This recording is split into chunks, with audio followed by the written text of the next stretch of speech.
Well, first of all, we should be exempt from all these tariffs. I can't believe that Trudeau signed a trade deal with Trump that leaves open the possibility of a 10% tariff. I never would have agreed to that.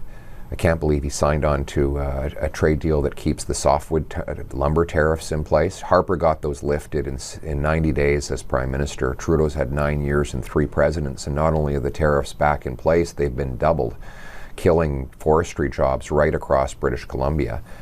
So I'll be fighting for an end to the softwood tariffs, an exemption to Buy America like Harper has secured for us. But more importantly, I'll fight fire with fire. The Americans have taken a net $500 billion of our investment in the last 9 years. We were winning the investment war with the Americans before Trudeau, having more American dollars here than we had there. Why has the money left? Why is it pouring out of our country? Rampant tax increases by the Trudeau NDP Liberal government have pushed money out of our country to the point where American workers now earn $22,000 more than their Canadian counterparts. I want our money back. I will be axing the carbon tax, cutting income tax, cutting taxes on investment to bring home those hundreds of billions of dollars and to bring home production and paychecks for our people. Do you think you can work with Donald Trump? He's a transactional leader if there ever was one. Do you think you can actually work with him? Because, we're his friend when he wants us to be a friend, and when we're not, we're not. And that's just the way he works. Do you think you can work with him? We have no choice. It's that we live next door to the biggest economic and military superpower the world has ever seen. Trump wants what's best for American workers. I want what's best for Canadian workers.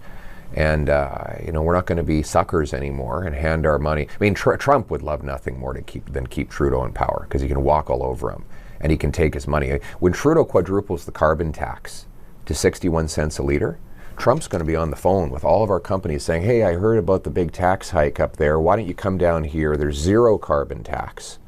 And you can leave the poverty and the hunger and the homeless encampments and the food bank lineups behind to start your business and deliver affordable goods south of the border.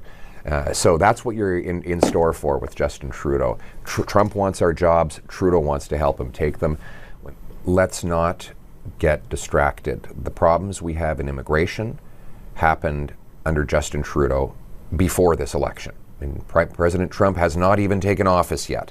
And the chaos in our immigration system has happened mostly in the last 3.5 years when President Biden was in power. So let's not turn our gaze away from the source of the problem, which is Justin Trudeau, who increased our population growth by 300% in a matter of a couple of years, who, by his admission, this isn't me, allowed massive fraud in international students, temporary foreign workers, and the refugee system. By his own admission, the Liberal immigration policies have caused massive housing, job, and healthcare shortages. And now he's basically denouncing his entire immigration policy and expecting us to believe that he can fix the problems that he caused.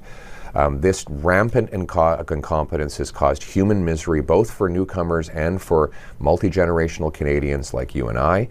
The bottom line is we have to fix our immigration and get back to the best system in the world, the one that brought my wife here as a refugee legally and lawfully, the one that brought so many people here to pursue the Canadian promise. And we definitely need more frontline border guards. We need to secure Roxham Road and other points of entry. We have to make it clear that it is not allowed for people to just walk across our borders. And we have to look at legislative changes if necessary to prevent people from abusing our system. It is possible to be a refugee to the United States. It's not possible to be a refugee from the United States. We vacation there. It's not a dictatorship. It's not a dangerous country that you need to flee from.